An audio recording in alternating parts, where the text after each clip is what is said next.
Welcome back to Mock the Mock, where we take a look at someone else's mock draft. And I'm mocking, give you my views, thoughts, and opinions. And we got a great one for you today as we're checking out a Bengal. Wait, hold on. What is this? What's this on my screen? That's not Bengal. That's Broshmo. I just put out a 2-round mock draft for y'all Monday. How about y'all go check that sucker out? But let's bring up the man, the myth, the legend himself, Bengal. He is right up there above me. Sure, there's a better way to put it. It is what it is. But we're going to be checking out his mock draft. Full disclosure, watch the video prior to this so I don't butcher his perspective too badly. But what's crack-a-lackin'? It's your boy Broshmo, just in case you didn't know. So go ahead, become a bro, subscribe, and leave this video a thumbs up if you enjoy the content as always. Let me know what you think in the comment section below, where we have that beautiful, beautiful football discourse. Come on, man. It's your own intro. Don't butcher it. But he goes with Caleb Williams going to the Chicago Bears. And as we draw closer, the gap draws nearer between Caleb Williams and Drake Maye. But I think the more fascinating discussion, and Bengal would agree with this actually, is what do the Bears do at 1? Are they going to go ahead and just send it, new quarterback, and maybe move on from Justin Fields? They could probably get decent draft capital back from him. I mean, for goodness sake, Sam Darnold went for a 2nd rounder and a 4th rounder. And I would say Fields has looked a little bit better. At least the tools are a little bit more enticing.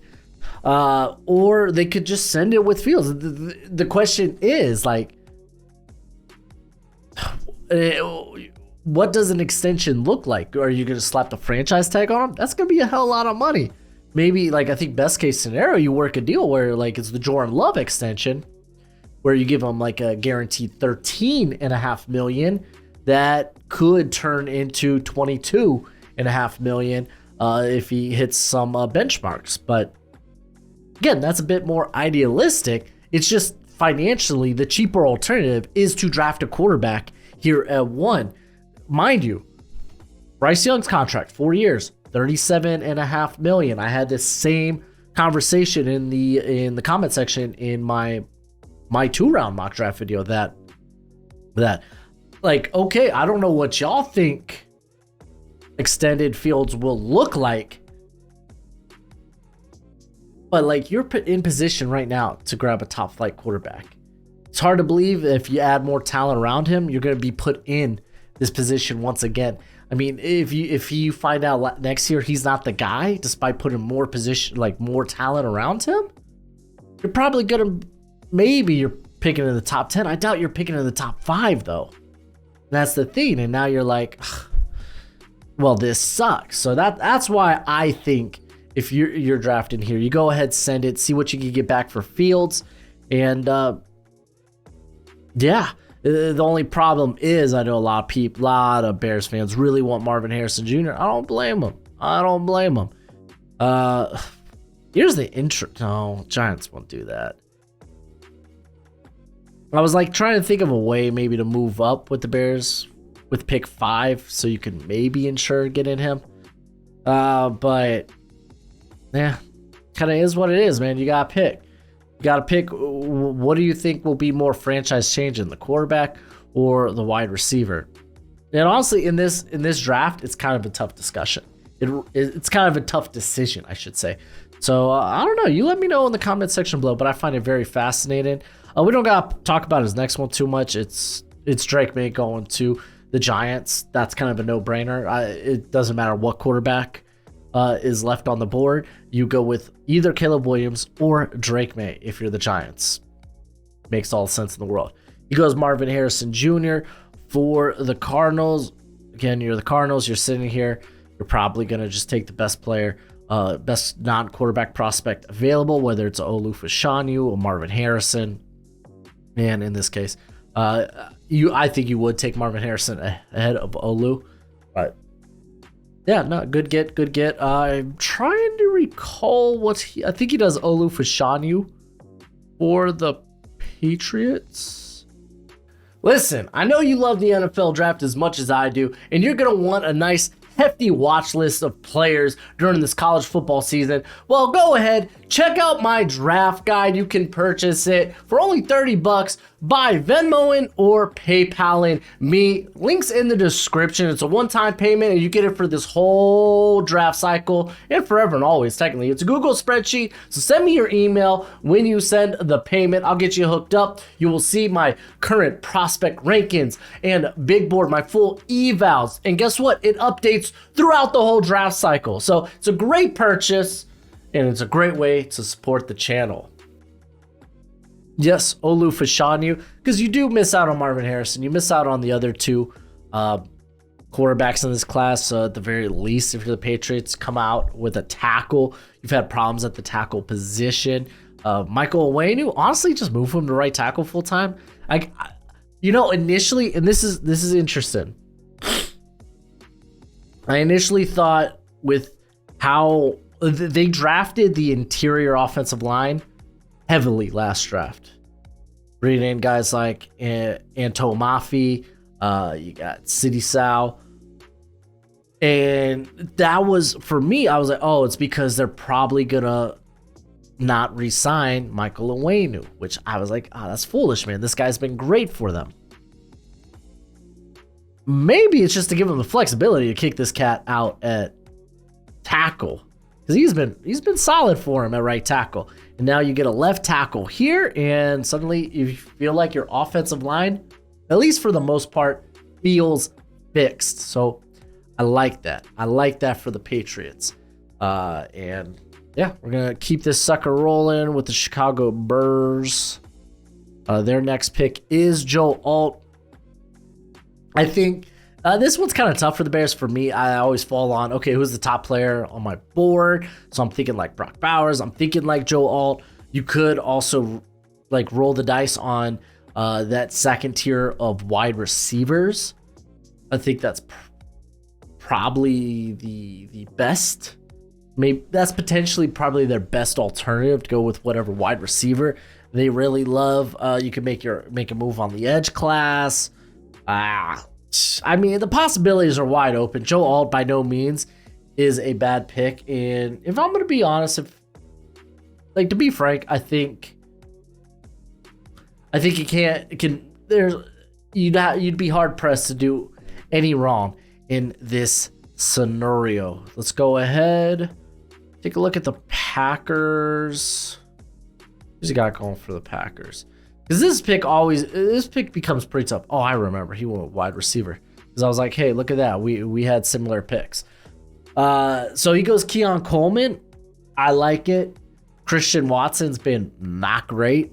You got Romeo Doubs, Jaden Reed. You need something to work out there. You need some flair to really give Jordan Love a chance. And I think that would be going with wide receiver if tackle obviously isn't on the board. I love Keon Coleman. So, I mean, thus far, man, I like this mock draft. Can't really say nothing bad about it. All right, we got the Rams pick. They go Brock Bowers. I think that's fine. Like, that's great. Top prospect on the board. If you just want to go with top player on the board, yeah, go for it. Send it. You look at the other tackles available here, and a lot of them are have only been right tackles their whole career. You could make a case for the edge position, but if they just want to go with Brock Bowers, I think that's fine. Very good blocking tight end, phenomenal receiver. I think that's a-okay. And honestly, I didn't really even consider or think about Brock Bowers for the Rams. Should have been, because I did for the Titans. It just didn't click for me with the Rams. I guess I was just kind of like, I had blinders on when it came to this, like thinking, okay, well, if it's not tackle, it's got to be edge, right? Or defensive line. But yeah, here we are. Titans, I think this is Latham. I think they do make a move at tackle, which is kind of fine. Big play by Toledo. Holy moly. Okay, if you didn't know, on my other screen, I am currently watching midweek Mac. I'm watching Toledo Bowling Green, which is honestly kind of wild right now. Toledo's storming back, trying to stay a one-loss team. But regardless, JC Latham, I'm fairly confident is the pick. Okay, makes sense. Like, tackle is obviously a big need. Offensive line's been pretty crappy. You could honestly go corner. You could even go edge. You could go wide receiver. There's a plethora of different different ways they could go with this pick. None of which I think are the wrong ways to go. Denver Broncos, I don't quite remember. It was Dallas Turner. Okay, that's right. So the edge position hasn't really performed well this season for the Broncos, so it kind of makes sense to go in that direction. You could make a case them go after a tackle, but Fuaga and Armarius Mims have been right tackles their whole career, and you kind of signed Mike McGlinchey. It's a lot of money to do that, so you're probably more so looking for a left tackle, and that's only if they move on from Garrett Bowles, which I think could be a possibility. Wide receiver, like, again, another position in this draft where you could go a plethora of different ways. Okay, we got the Atlanta Falcons here, and they go with Chop Robinson. Okay, so I get it. QB3 is a bit of a mystery. No one really knows who QB3 is, and no one really knows when to take QB3, myself included. We have a hard time. But if I'm the freaking Falcons, I think I'm taking a quarterback. Unless we somehow sign Kirk Cousins or something. Or like bring in another quarterback. Like, I am taking a shot on whoever quarterback 3 is in this class with this pick.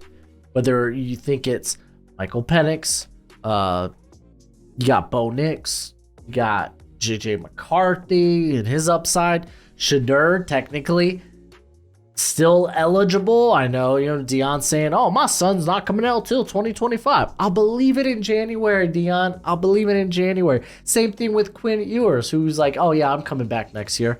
I'll believe it when I see it.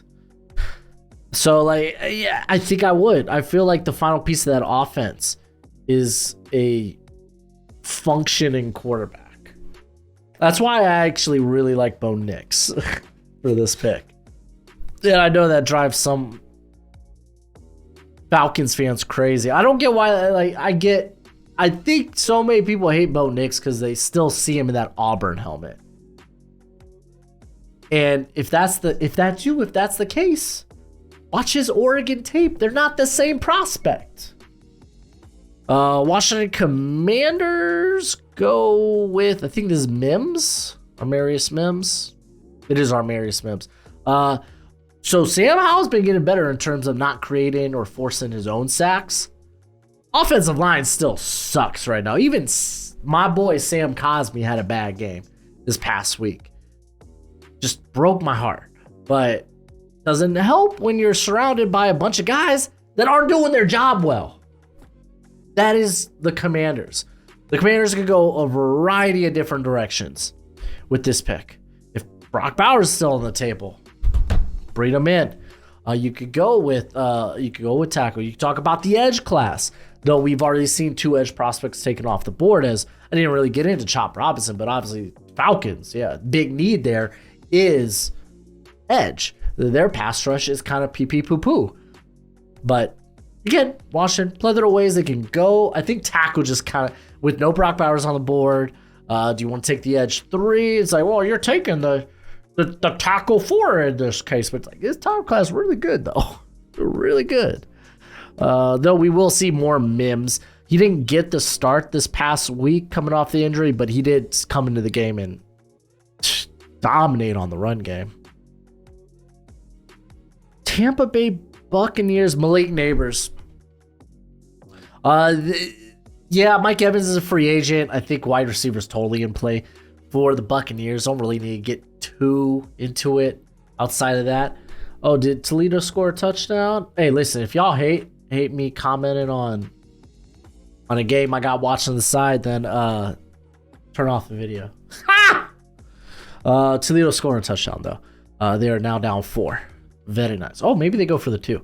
Regardless, we got the Las Vegas Raiders. Does he go? I thought he went quarterback. Okay, he goes JJ McCarthy here. Obviously, with Harbaugh getting hired as the coach in Las Vegas, he's going to take the guy he has coached for the last 3 seasons in JJ McCarthy. You see that? That's me predicting the offseason right there. So, yeah, again, man, however you want to work quarterback 3, quarterback 4, quarterback 5, quarterback 6, quarterback 7. I honestly don't care. I think they're all fairly similar. Okay, we got, by similar in terms of the vicinity I'd be willing to take them in. We're talking like pick 20 to pick 50. You're going to have those guys in all kinds of different orders. That's probably what, like, you're going to have all of them in that vicinity.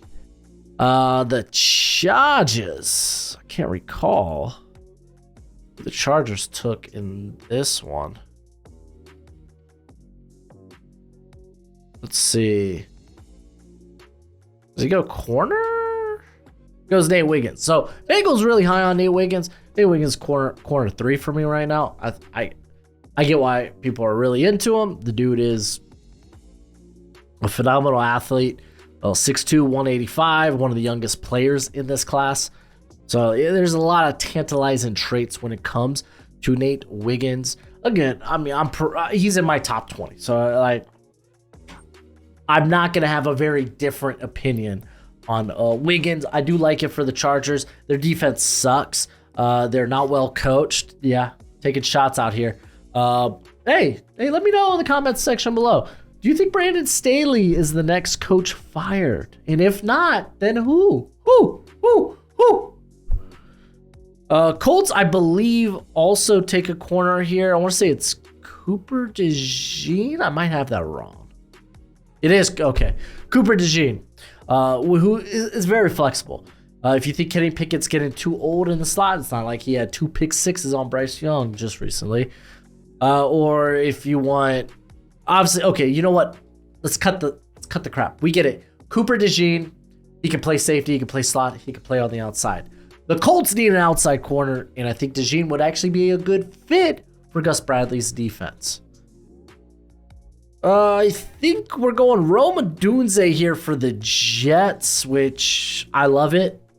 But I'm loving it more so for Aaron Rodgers to be able to get another threat. You get you get a guy with great size, good speed, good just length, like someone who is just phenomenally dangerous. You get him working there with Garrett Wilson, because outside Garrett Wilson, probably their next deadliest pass catching option. Kind of a toss up between Tyler Conklin and Breece Hall. So yeah, you need some help in the receiving room. Buffalo Bills. I don't recall this one. It's Kool-Aid McKinstry, which that's fine, man. I mean, Trey White feels like he's often hurt at this point, and it's a shame. One of my favorite corners in the league. They brought in Rasul Douglas. Is that a long-term option? Not really. I think it's more short-term, short-sighted, more for this season. Christian Benford's okay. Kyer Elam, I think they've given up on. So you probably do want to add some talent to that cornerback position, because cornerback is a volatile position. If you are deep and competitive at the corner position, you're going to be in a very good place defensively. Cincinnati Bengals, Jerzon Newton. I found this one interesting. So Newton, for me, I think I'm willing to take this cat maybe inside the, like, we get to like pick 7, pick 8, pick 9, pick 10. I'm starting to think Jerzon Newton, because I kind of really like him that way. I get it, slightly undersized, but not terribly undersized. Come on. Very good run stuffer. And when looking at the Bengals, excuse me real quick. I imagine, is DJ Reader the free agent? I mean, there ain't no way they let DJ Reader walk. So let's do 2024 Bengals free agents. impending free agents. So it is DJ Reader. There ain't no way they let DJ Reader walk. So it's really just Reader on the interior. So listen, DJ Reader is probably the most important cog to that defense. And that might blow people's minds. But like, this defense is not the same if he ain't there between the tackles. Like, I get it. Trey Hendrickson, freaking wonderful. Freaking wonderful. Like, Reader ties this up in terms of you get someone who can actually stop the run, be this just this guy that can create piles in the middle and clog the run, who also brings a good pass rushing presence. A lot of people may be like, oh, he's not that great of a pass rusher. It's like, oh, look at the win rate, man. He's one of the better guys in the league when it comes to that interior. So it's like, I can't imagine them parting ways with him. I mean, you're just stacking stuff in the middle at this point. I mean, it's the Bengals. They can honestly do whatever the heck they want. All the top wide receivers off the board at this point. You're looking at like a Mecca, Buka, other options. Talanisa Fuaga actually, I think, ends up being the best option. But it's like this is the thing. The value for Newton is just so good. You can't ignore that, right? So I ain't gonna fault him for that one. Let's keep the sucker rolling. I think actually Mecca Ibuka goes to the Saints here. Michael Thomas, free agent. They get Mecca Ibuka, who's just a slick, nasty route runner. I mean, bringing in more Ohio State wide receivers. Why not? It worked so nice. Why not do it twice? Other options for the Saints, like, I would like quarterback, right? But it's like Derek Carr's contract sucks. But I mean, at some point, it's like, nah, he ain't playing good enough. It don't matter. We'll just eat the cost on Derek Carr, admit failure, and draft our guy. Arizona Cardinals, they select. Oh, that's right. Jared Verse still on the board. Phenomenal value. I guess some people aren't that high on Verse because, to be fair, the first half of the season for him was very inconsistent. He is up 10 pounds, so I don't think that's necessarily the weight he wanted to play at, or at least he's a guy trying to figure out what's his best playing weight, and I think it's closer to 250. I think that's what he's learning this year, but he's been making plays recently. He gets kind of forgotten about in this draft class. Liatu Latu, by the way, is fallen in Bengals draft here, and he often notes it's the medical red flag when it comes to him, which is very fair. We saw Jalen Phillips, who was also from UCLA, though he then transferred to Miami, the Hurricanes, having perceivably a career-ending injury, but his, I think, was more concussions. Don't quote me. It's been a long time since that draft. But good pick for the Cardinals there. Minnesota Vikings. Is this where we go quarterback? Oh, yeah. He goes Shadur Sanders. Honestly, insert whatever quarterback here, whether it's Jaden Daniels, Bo Nix, Michael Penix. Insert quarterback at 21. And probably sounds about right. Though Dobbs, probably not a franchise guy. Golly, he's such a great player to have right now. He's playing really good football, but I don't get it mixed up for, oh, this is someone moving forward, or someone that this isn't our franchise quarterback, so to speak, or someone that we're giving a shot at being that franchise quarterback. He is shown to be a winner, a competitor. But keep in mind, I think this is more so of like high-end backup / bridge quarterback potential. Oh, I forgot what he did for the Dallas Cowboys. Does he go wide receiver? Oh yeah, Brian Thomas. He gives a shout out to Brian Thomas. Brian Thomas playing really good football now. Michael Gallup, I think he's probably gone. Brandon Cooks, they will have for another year, but they could always bring in more competition at wide receiver. Some people will be like, what about Talaniso Fuaga? And it's like, I probably would say this guy's played on the right side his whole career. So if I'm looking for a left tackle, I'm probably going to be looking later or elsewhere. Or, I don't know, move Tyler Davis out there. But he's such a good guard. And he was a pretty darn solid left tackle his rookie year. Let me ask you this. Riddle me this. What's more important, left tackle or guard? Yeah, the Pittsburgh Steelers. Terran Arnold, so he does go corner. Someone was just like, man, Steelers defense is fine. They need offense. They need to go offense. Like, what are you doing in this class? Like, you could actually make a case with Fuaga here that you'd be like, oh, let's actually just shore up the tackle spots right now. And Fuaga is such a Pittsburgh Steeler type of pick. I actually kind of love it there. Terran Arnold has been a hot riser this year. Phenomenal athlete, great build. Someone who is cleaning up a lot of his technique from last season. And he has been a big riser. He's in a lot of people's top 50 at this point. So, yeah, him being out in the first round shouldn't surprise anybody. I think he was in my first round too, but I also went pretty corner heavy in that 2-round mock. All right, let's see. What does he do for the Texans? The Atu Latu, the talent's too good. The talent is just too good. Send it. Send it, send it, send it. So I actually really like that pick.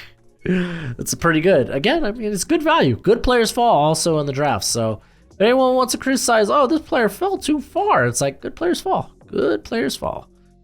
He goes Tyler Guyton for my Miami Dolphins. I think tackle's the right answer. Thing is with Guyton, someone I'm not that high on yet. I think he's more of this top 70 player for me. Maybe even top 60. But I do, to be fair, I do need to go back, watch a little bit more of him and who, I forgot who the center is. Like Andrew Ray something, I want to say. Not positive, don't quote me, but you can go back and watch more Oklahoma offensive line. Because I know a lot of other people are pretty high on Guyton. If I'm the Seahawks here, I would love to take quarterback. I don't think he does that. No, instead he goes with a I know it says tackle, but he goes with a guard.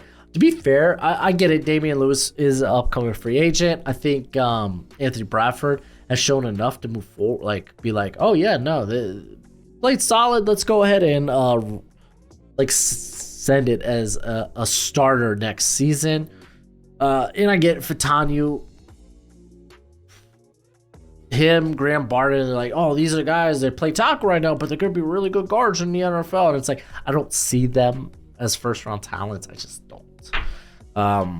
Then again, I'm relatively lower on interior players in terms of where I take them, though I'm more willing to take guys like that at the back end of the first round. The Niners get a great pick, Talanoa Fuaga. He kind of fits what Kyle Shanahan likes to do. Guys that can get moving in a hurry, but also have that disgusted power. He has that. I mean, Kyle Shanahan has incorporated a lot of power concepts as of late. I don't recall what the Jags did. He goes JT Tuimalau. Yeah, I mean, you can make a case for wide receiver, but then edge, you always go and help out your boy Josh Allen, to be fair, who is a free agent. So do they even retain him? They should. He has been their only means of pass rush. So you get kind of a freaky type of build in JT. The Baltimore Ravens go with Rook Arahara. Love that. He even makes, in the video, Bengal makes a funny Scooby-Doo reference. And I laughed. I even peed myself a little bit. I think he's a little too high for him, but he's someone that creeps around my top 50, so it's like, is it too high? Like, I do suspect, see, when you like a player, when you think you love a player, there's always someone out there that just loves them more than you do. And I think I really like Ruka Rohora. I love saying his name, but I don't know if I see him back into the first round. There's other interior players I like. With one being, I feel like I've been the biggest fanboy of Riley Mills. We still got Leonard Taylor hanging around here. I don't really know if there's another interior player worth taking a shot on in the first round outside of Jerzon Newton. But Justin Matabuke, he is a free agent, so if they don't want to pay him, it could make sense to address the position here. The Detroit Lions, I believe this is Kamari Lassiter. There it is, Kamari Lassiter. Don't really need to talk much about that pick. Lions draft corner. That's what everyone's kind of projecting. We got AD Mitchell going to the Chiefs. Kind of feels like an MVS replacement, which is perfect. They could use one. And I'm trying to think, what was the final pick here? I think he goes tackle. I'm fairly confident he goes tackle. That's right, he goes Jordan Morgan. You can't even see it on my screen. Can I move my webcam? I mean, I guess I could just do it. Yeah, no. I can move myself. Nope. There I am. I'm over here now. But yeah, Jordan Morgan, man, I'm a big fan. I don't think he gets talked about enough as a potential first rounder. I think he's kind of like my OT6, I think. Yeah, no, he's my OT6, so he's the guy that I think probably sneaks into that first round area. I think you make a case for like a Kingsley to Mateo at a BYU, but I get why do this with the Eagles. The Eagles are a team that address their needs a season earlier, and they don't sacrifice value. They're one of my favorite drafted teams in the league, just because they get it right constantly. They don't draft for need, or at least immediate need. They draft for value, and that helps them moving forward. Like Nolan Smith, probably the heir apparent to Hassan Reddick. While Jalen Carter kind of is that with Fletcher Cox. But to be fair and to be honest, Jalen Carter was also the best player on the board and potentially in that draft class. So could be replacing a Lane Johnson.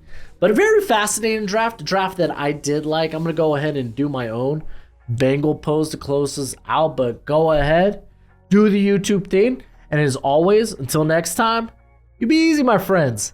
Later.